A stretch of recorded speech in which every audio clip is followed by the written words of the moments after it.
പോലീസിന്റെ യൂണിഫോമിൽ വിലസിയിരുന്ന ക്രിമിനൽ നേതാവ്.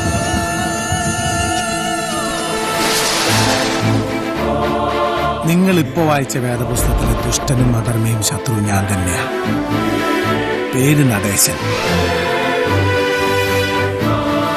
തന്റെ മരണം കണ്ട് മനസ്സൊന്ന് പിടച്ചു നിൽക്കുമ്പോ നിന്റെ മകനെ ഞാൻ കൊല്ലും. അവനെ പൊക്കാൻ മാത്രം ചങ്കുറപ്പ് നിനക്കുണ്ടടാ? ഉണ്ടടാ. എങ്കി വന്ന് പൊക്കടാ.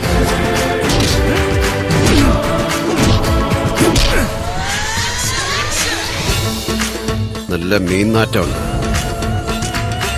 കുളിച്ച് മിടുക്കനായിട്ട് നിൽക്കുക. പണി ഞാൻ തരുന്നുണ്ട്. സാറ് പോ. വിത്ത് പ്രമോഷൻ ഈ നടേശൻ തിരിച്ചു വരും. അന്നടിക്കേണ്ട സല്യൂട്ടിന്റെ ഒരു റിഹേഴ്സൽ മാത്രമേ നീ ഇപ്പൊ ചെയ്തോളൂ.